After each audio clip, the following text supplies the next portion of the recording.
everyone present today, that each may be able to share his or her contributions and gifts. Grant good health and safety to loved ones left outside this room, and bestow peace and goodwill to all of us. We ask for your wisdom and grace to use our talents for the betterment of others. May the various activities related to this day be a success through your intervention. With gratitude, we offer this prayer in your name. Amen.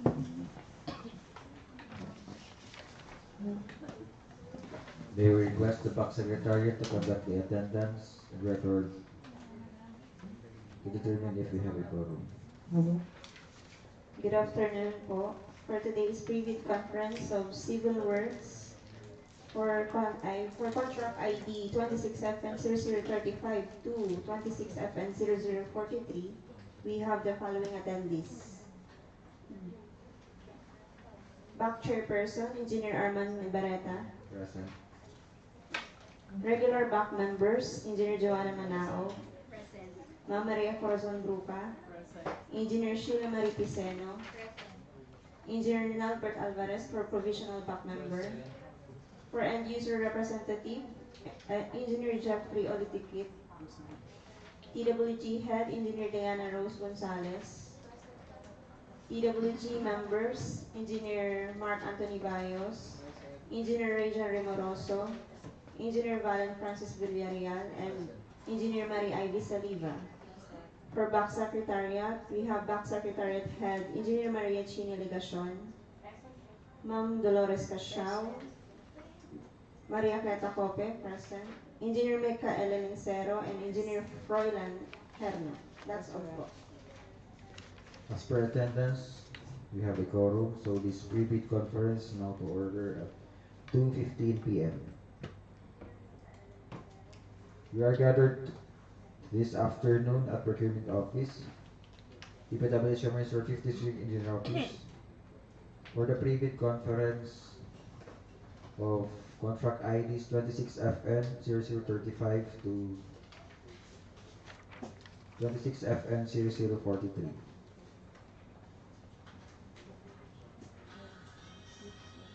May we call on TWG Head, Engineer Diana Rose Gonzalez, to discuss the contract data.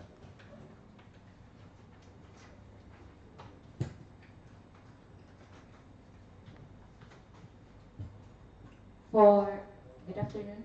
For contract ID number 26FN0035, covers the rehabilitation and reconstruction of roads affected by slip slope, collapse, and landslide along Nabua-Balatan Road with kilometer post K0491 plus 862 to K0492 plus 015 in Balatan, Camarines Sur under 001 Ensure Safe and Reliable National Road System Asset Preservation Program.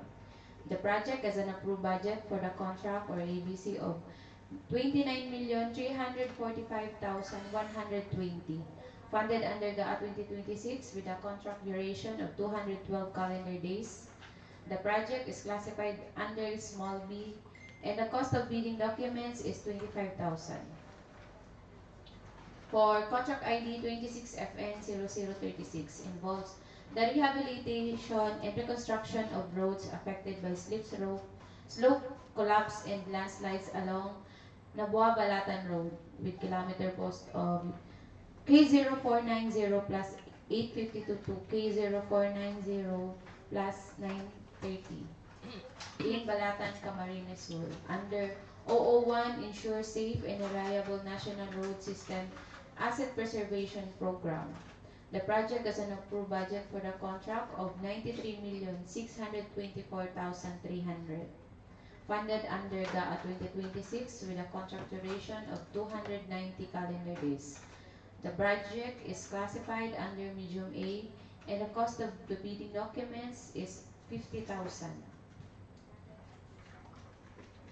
For contract ID 26FN0037, Covers the construction of road along Santa Eulalia to San Francisco Road, Barangay Eulalia, Baao, Camarines Sur.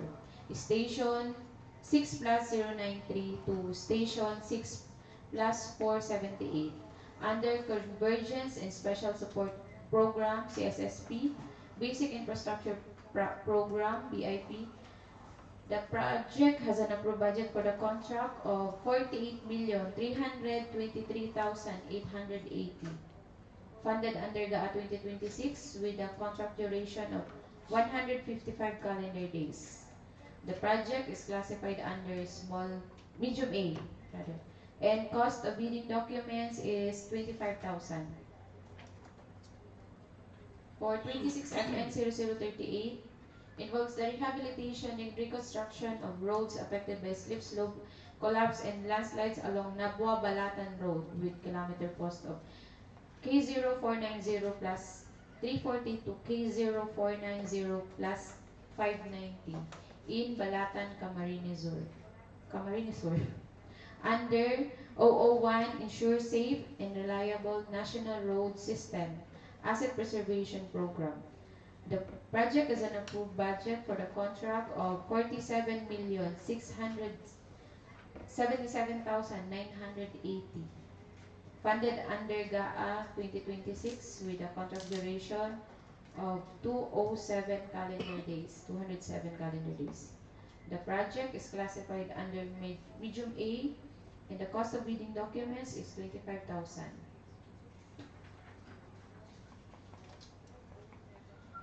For contract ID 26FN0039, covers the road widening of Iriga Cities, San Isidro, San Sagrada, San Ramon, Hanawan Road with kilometer cost of K0473 plus 565 to K0473 plus 810 in Iriga City, Camarines Sur under 001, ensure safe and reliable national road system network development program. The project has an approved budget for the contract of 13,441,680, funded under GAA 2026 with a contract duration of 89 calendar days. The project is classified under small b, and the cost of bidding documents is 25,000. For contract ID 26FN0040, covers the rehabilitation and reconstruction of roads affected by slip, slope, collapse, and landslide along Nabua-Balatan Road with kilometer post of K0493 plus 270 to K0493 plus 430 in Balatan, Camarines Sur under 001, ensure safe and reliable national road system asset preservation program. The project is an approved budget for the contract of 99,298,500, funded under GAA 2026 with a contract duration of 297 calendar days. The project is classified under medium A, and the cost of bidding documents is 50,000. For contract ID 26FN0041, involves the road widening of Iriga City Masuli Road with kilometer post of K0480 plus 00 to K0480 plus 810 in Baao, Camarines Sur under 001, ensure safe and reliable national road system network development program. The project has an approved budget for the contract of 35,784,700, funded under GAA 2026 with a contract duration of 157 calendar days. The project is classified under medium A, and the cost of bidding documents is 25,000.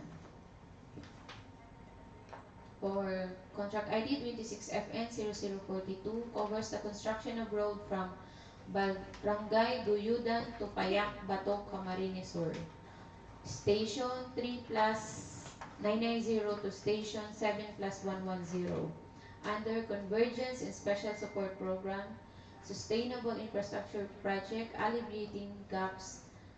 The project has an approved budget for the contract of 65,945,205 funded under GAA 2026 with a contract duration of 241 calendar days. The project is classified under medium A and the cost of bidding documents is 50,000. And lastly, for contract ID 26FN0043, covers the road widening of Iriga City to San Isidro to San Sagrada San Ramon Hanawan Road with kilometer cost of K0475 plus 00 to K0475 plus 480 in Iriga City, Camarines Sur. Under 001, ensure safe and reliable national road system network development program. The project has an approved budget for the contract of 29,745,940 funded under GAA 2026 with a contract duration of 144 calendar days. The project is classified under small b and the cost of bidding documents is 25,000.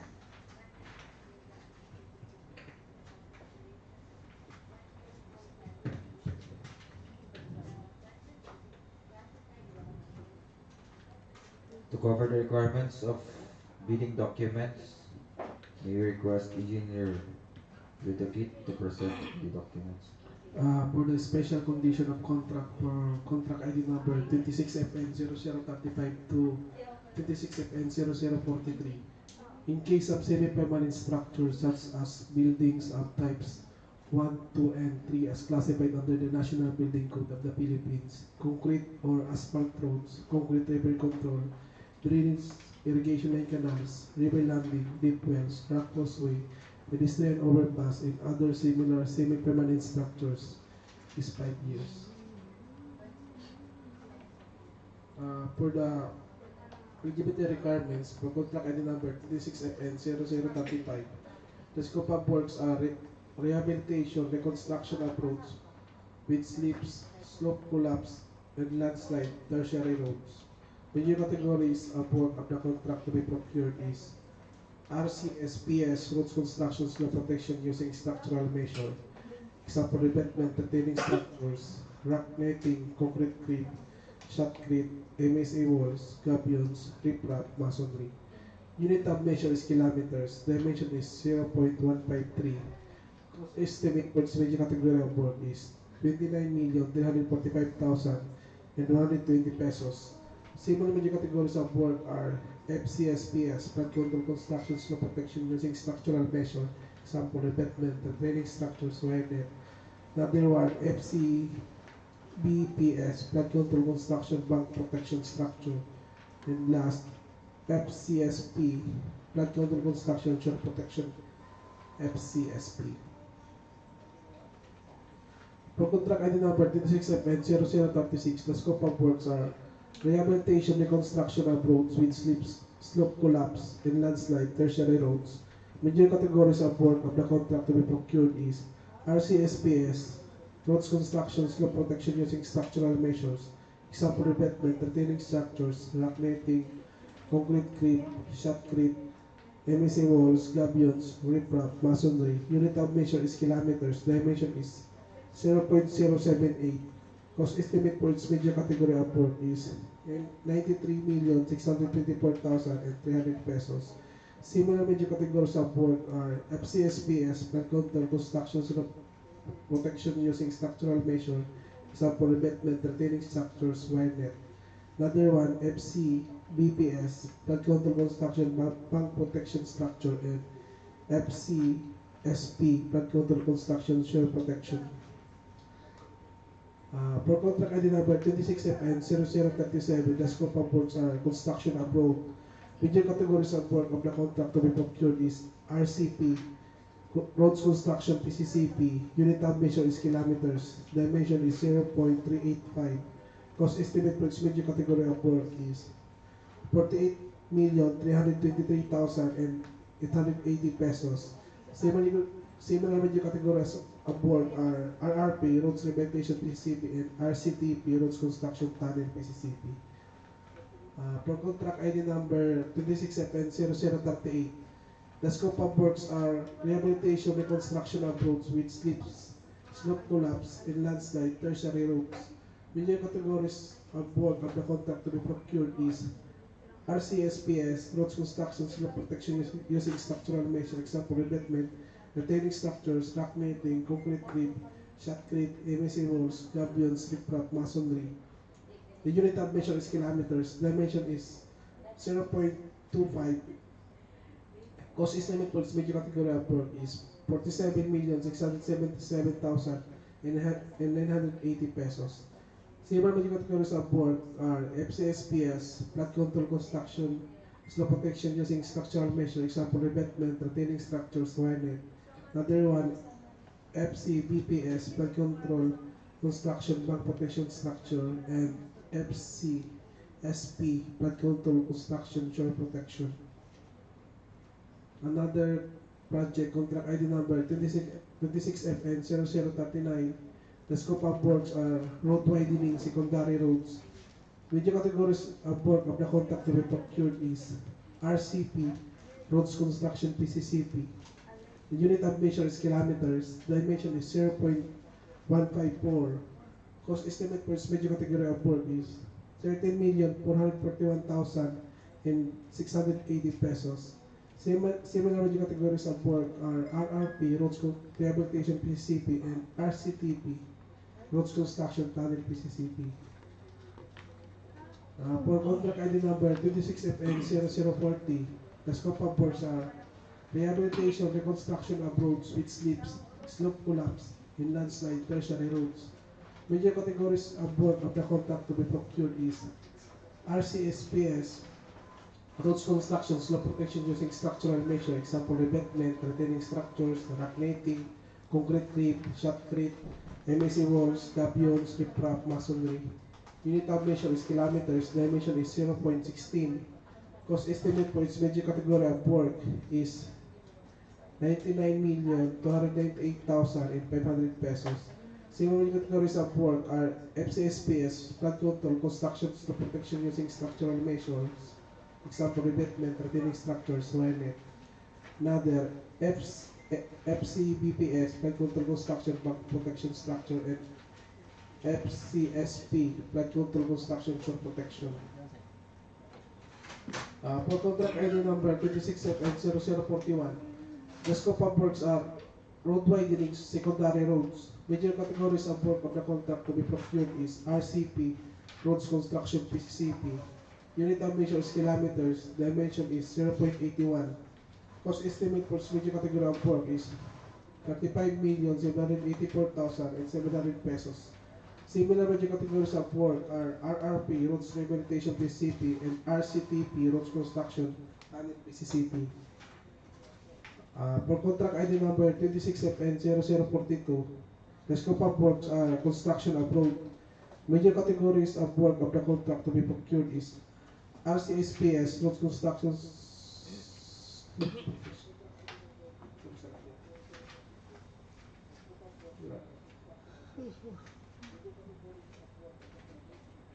roads using structural measure, example, revetment, retaining structures, rock netting, concrete creep, shotcrete, MSA walls, gabions, riprap, masonry. Unit of measure is kilometers. Dimension is 3.12. Cost estimate for this major category of work is 65,945,205 pesos. Similar major categories of work are FCSPS, flood control construction, slope protection using structural measures, example, revetment, retaining structures, wire net. Another one, FCBPS, flood control construction, bank protection structure, and FCSP, flood control construction, shore protection.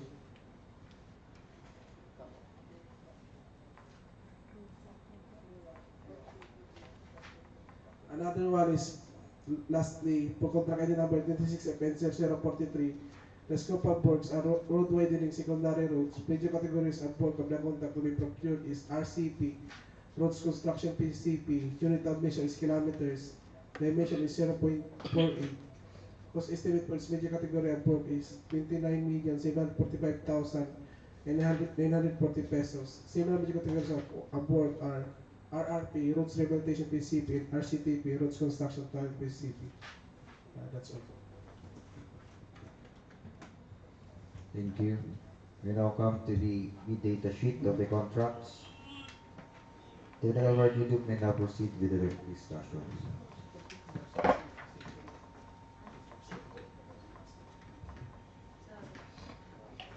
Thank you, Sir Arman. For Section 3 or bid data sheet for contract ID number 26FN0035 to 26FN0043, only accredited project engineers may be assigned to DPWH projects subject to the following limits assignment for regional or district offices. PE1, limits of assignment, 10 contracts located within the same province of simultaneous assignments, each costing more than 150 million. PE1, limits of assignment, 11 contracts located within the same province for simultaneous assignments, each costing more than 100 million to 150 million. Provisional project engineer, limits of assignment, 10 contracts located within the same province for simultaneous assignments, each costing less than 100 million. Note as per DO 148 series of 2024 and DO 227 series of 2024. Applicable for buildings and bridges. The minimum work experience requirements for the key personnel are the following. The required is 50% of ABC of each contract. Project manager, general experience 5 years. Relevant experience 3 years. Project engineer, general experience 5 years. Relevant experience 3 years. Materials engineer, general experience 3 years. Relevant experience 3 years. Remarks for project manager, project engineer, and materials engineer. Attach valid and updated government issued IDs with 3 signatures. Project engineers and materials engineers must be accredited by the DPWH. Attach accreditation. Safety and health officer, general experience 5 years, relevant experience 3 years. Remarks. Safety officer with attached certificate of training issued by DOLE and valid and updated government issued IDs with 3 signatures. Certified first aider with attached certificate of training issued by Red Cross and valid and updated government issued IDs with 3 signatures. Foreman, general experience 5 years, relevant experience 3 years. Remarks. Attached valid and updated government issued IDs with 3 signatures. Additional requirements for contractors, key personnel. Number 1, the affidavit of commitment to work must include each personnel's tax identification number or TIN. Number 2, the list of contractors, key personnel to be assigned to the contract must include their qualification data, curriculum vitae. Number 3, an affidavit stating that the pledged project engineer and materials engineer's number of projects handled simultaneously does not exceed 10 contracts. Number 4, submission of professional tax receipt for applicable personnel. Number 5, firm's DOLE certificate of registration in compliance to Rule 1020 of the Labor Code of the Philippines. And number 6, implementation of ISO 9001-2015, certification requirement for large A, medium B, and medium A contractors for DO 110 series of 2024.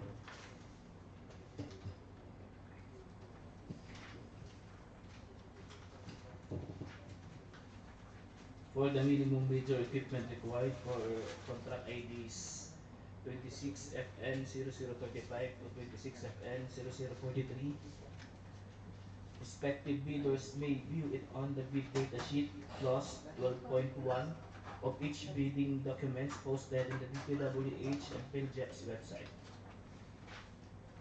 List of contractors' equipment pledge for the contract DPWH INFR 15 must be filled out completely and properly.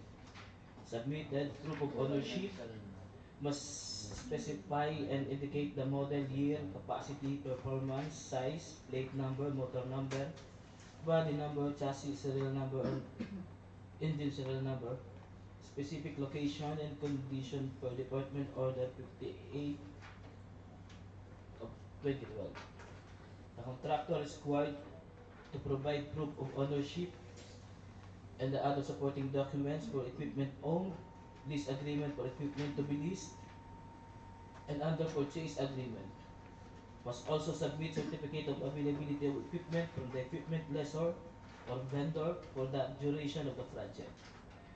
Accreditation of asphalt and Portland cement concrete batching plants in the procurement of contractors and contracts for the infrastructure works shall be imposed pursuant to DEO number 253 series of 2003. Bidders are reminded that only concrete and asphalt mixes produced by duly accredited plants shall be used in DPWH projects. Accredited safety officer required upon issuance of notice of award subject to DO 241 series of 2024, guidelines on the processing, approval, and reporting system of construction safety and health program for DPWH infrastructure projects. First aider with certificate of training issued by Red Cross in compliance to the holy requirements for the approval of construction safety and health program required upon issuance of notice of award subject to DO 241 series of 2024, guidelines on the processing, approval, reporting system of construction safety and health program for DPWH infrastructure projects. The DPWH approved CSHP is a requirement for the processing and approval of the contract agreement. Moreover, no claims by the contractor, advance payment, first payments billing shall be processed and paid without the submission of DPWH approved construction safety and health program. Minimum materials testing equipment requirements for the project for the medium contractors per DO number 11 series of 2017 and DO 127 series of 2018, strict application of RA 9184 in the conduct of post-qualification of bidders with the delay ongoing contracts with the DPWH. 17.1 bids will valid until 120 calendar days from the date of opening of bids.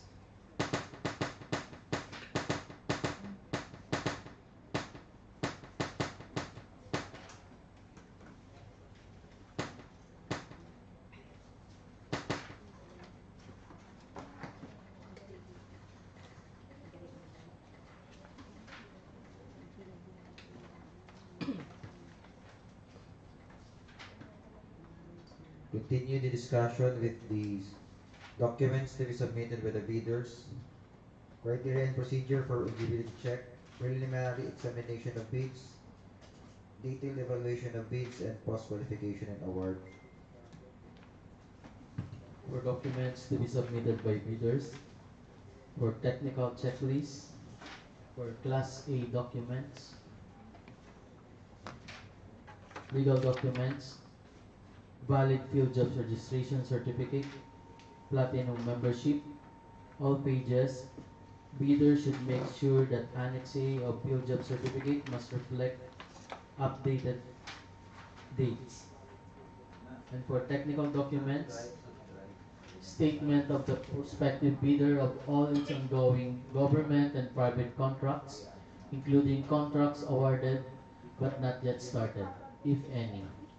Please take note that the list of the projects you are submitting shall match in data reflected on your contractor registration certificate or contractor's information in civil works application, whether similar or not similar in nature and complexity to the contract to be bid. And statement of the bidder's single largest completed contract or SLCC, similar to the contract to be bid, except under conditions provided under the rules and must be supported by the Constructor Performance Evaluation System or CPES with rating at least satisfactory for DPWH or government contracts or an owner's certificate of final acceptance or equivalent for private sector contracts. Philippine Contractors Accreditation Board pickup license, ISO certified as per DEO 110 series of 2024, or special pickup license in case of joint ventures, and registration for the type and cost of the contract to be bid. original copy of bid security. If in the form of a surety bond, submit also a certification issued by the Insurance Commission or original copy of notarized bid securing declaration. Project requirements, which shall also include the following: organizational chart for the contract, DPWH-INFR-13, list of contractors, key personnel to be assigned to the contract with their qualification data, DPWH-INFR-14, list of contractors' major construction equipment units to be assigned to the contract, supported by certifications of availability, owned, lease, and or under purchase agreements, supported by proof of ownership, example, LTO official receipt OR, certificate of registration, cash or sales invoice, or official receipt, contract of lease agreements, purchase agreements, of equipment executed by the owner or lessor or vendor and made under oath, DPWH-INFR-15. List of contractors' minimum materials testing equipment units to be assigned to the contract, supported by certifications of availability, owned, lease, supported by proof of ownership, example, cash or sales invoice, or official receipt, contract of lease agreements, of equipment executed by the owner or lessor and made under oath, DPWH-INFR-15. Original duly signed omnibus sworn statement and GPA-GPPB latest, and if applicable, original notarized secretary certificate in case of a corporation, partnership, or cooperative, or original special power of attorney of all members of the joint venture giving full power and authority to each officer to sign the OSS and to do acts to represent the bidder. Latest General Information Sheet or GIS duly received by Securities and Exchange Commission or SEC. Sworn affidavit of eligibility and beneficial ownership. See attached form on bidding forms. Contractors Construction Safety and Health Program, DPWH-INFR-49-2016.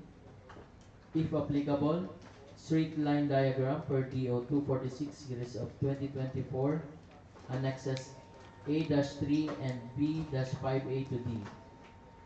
Accredited contractors or consultants project engineer as per DEO 148 series of 2024 and DEO 227 series of 2024, applicable for buildings and bridges. Certification of accredited asphalt and Portland cement concrete batching plants. For financial documents, the prospective bidders audited financial statements showing, among others, the prospective bidders' total and current assets and liabilities, stamp received by the BIR or its duly accredited and authorized institutions. For the preceding calendar year, which should not be earlier than 2 years from the date of bid submission. The prospective bidder's computation of net financial contracting capacity or NFCC.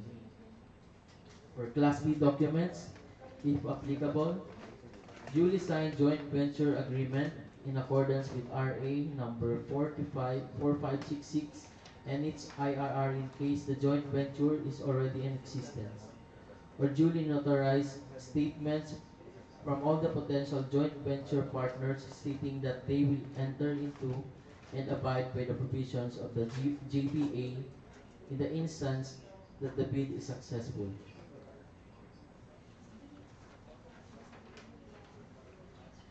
And for the financial checklist, including the BSD requirement, original or duly signed and accomplished financial bid form, original duly signed bid prices in the bill of quantities, duly accomplished detailed estimate form, including a summary sheet indicating the unit price of construction materials, labor rates, and equipment rentals used in coming up with a bid, and cash flow by quarter. All pages must be numbered or paginated consecutively at the top hand right margin. Each page signed by the bidder below page number and the total number of which must be indicated in the covering page and signed by the duly authorized representative. All sets of documents, financial and technical envelopes, must be properly book bounded pursuant to DPWH DEO number 90 series of 2002. Use checklist of the technical and financial envelopes hereto attached in section 9 bidding forms and shall be included as first page of the book bounding of each envelope with ear tabbing labeled for each checklist. That's all. Thank you.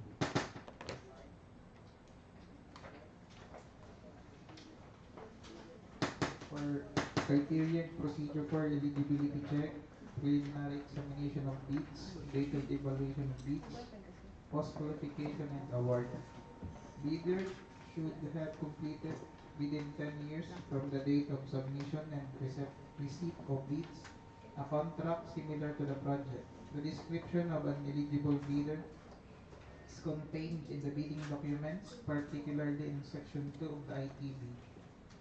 Bidding will be conducted through competitive bidding procedures using a non-discretionary pass or fail criterion as specified in the IRR, otherwise known as the New Government Procurement Act or NGPA. The contract shall be awarded to the lowest calculated responsive bidder or LCRB who was determined as such during the post-qualification. Bidding is restricted to Filipino citizens, sole proprietorship, cooperatives, and partnership or organizations with at least 60% interest or outstanding capital stock belonging to citizens of the Philippines. All bids must be accompanied by a bid security in any of the acceptable forms and in the amount stated in the ITB Clause 16. For the eligibility check, the BAC will determine the eligibility of the bidders based on the field jobs registration under legal aid documents, which should be maintained, current and updated, including that of the civil works application, which focuses on the NFCC, work experience or single largest completed contract, similar to the contract project for bidding at hand.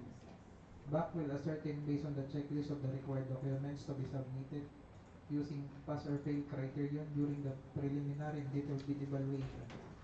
In addition, after the opening of bids as per IRR of RA 12009, under Section 61, the BAC will conduct a detailed bid evaluation of all the bids using a non-discretionary criteria wherein it requires the completeness of the bid.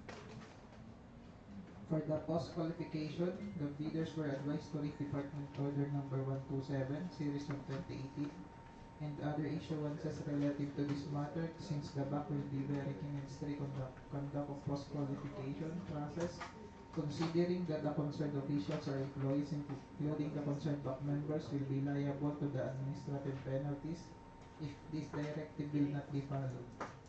Then 10 calendar days upon receipt of the notice of award, the contractor must comply the documents needed in the notice of award for the issuance of contract agreement. In accordance with Section 52.6 of the RA 12009 IRR, the procuring entity can reassess a bidder's qualification at any stage of the procurement process. If there are reasonable grounds to be believed that a misrepresentation has been made by the said bidder or there has been a change in the bidder's capability to undertake the project from the time it submitted its eligibility requirements. If any false information or changes affecting eligibility are found, the bidder shall be disqualified from obtaining an award or implementing the contract, as the case may be, subject to the applicable rules under this IRR. The DPWH Camarines Sur 50 State Engineering Office Camarines Sur reserves the right to reject any of all bids, declare a failure of bidding, or not award the contract at any time prior to the contract award. In accordance with Section 70 of RA 12009, without thereby incurring in a liability to the affected bidders or bidders.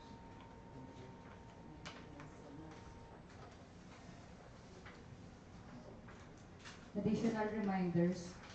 Three-strike policy in the procurement of contracts for infrastructure works, goods, and consulting services shall be imposed pursuant to DEO number 35, series of 2008, as amended by DEO number 28, series of 2024. Bidders are reminded on different offenses and penalties provided for in the revised IRR of RA 9184 and on the provisions governing the imposition of administrative sanctions for contractors who tend to defeat the purpose of competitive bidding, except for valid reasons pursuant to DO number 28, series of 2024. Classification of offenses that triggers the three-strike policy and exceptions.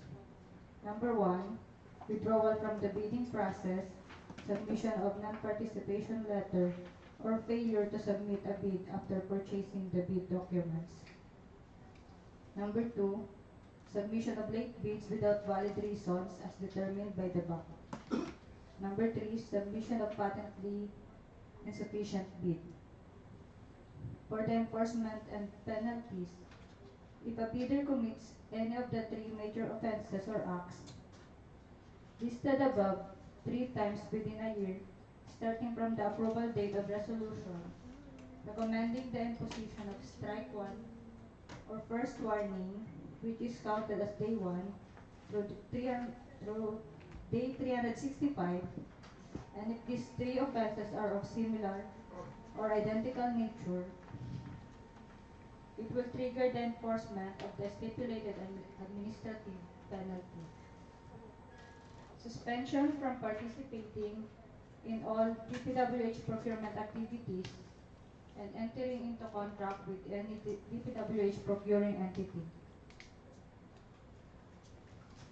Subsequently, as per the procedure outlined in Annex A, this may result in the blacklisting of the suspended bidder, thereby disqualifying the bidder from participating in any government procurement activities for a period of 1 year. In conjunction with blacklisting, the bidder will also face bid security forfeiture and must comply with the enforcement of bid security declarations conditions. For the schedule,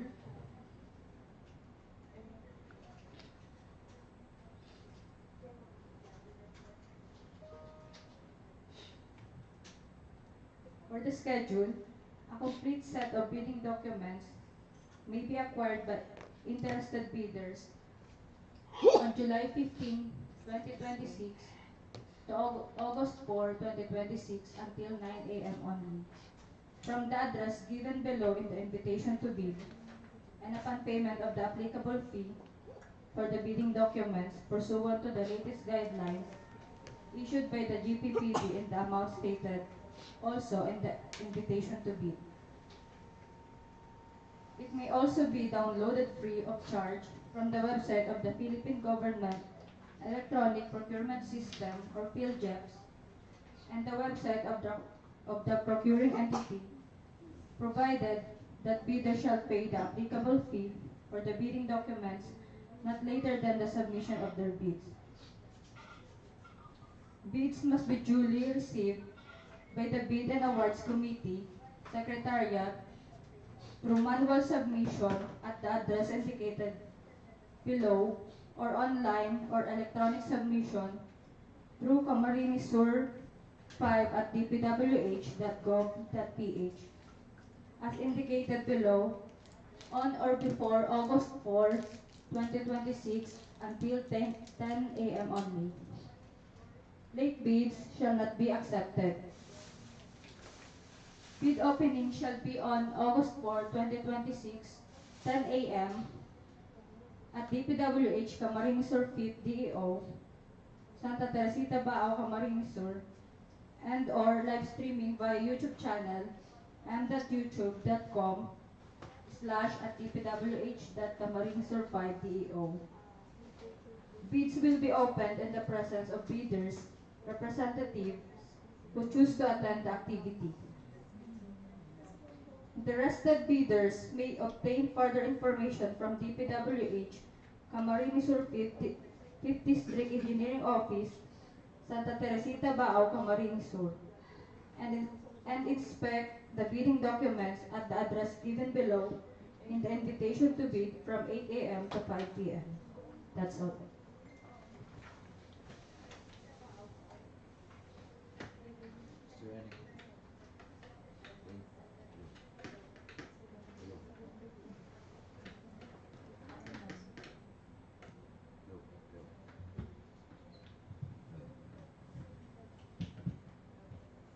No. Thank you, TWGs. Is there any questions or clarifications or comments from the back members, TWG, back secretariat, and other participants of this pre-bid conference?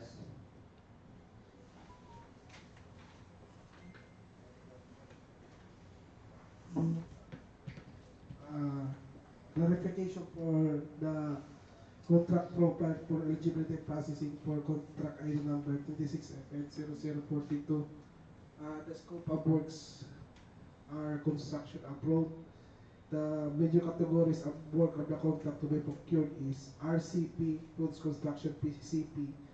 Unit of measure is kilometers. Dimension is 3.12. Cost estimate for its major category of work is 65,945,205 pesos. Similar major categories of work are RRP, roads rehabilitation, PCP, and RCTP, roads construction, PCP. Thank you, Engineer Litigate. Is there any questions? Hearing none, if we have changes with regards with the plan, the OQ, POWs, it will be posted on or before 7 days of the bidding date. If there is none. Since there are no questions, this pre-bid conference is now adjourned at 3 p.m. Thank you for attending.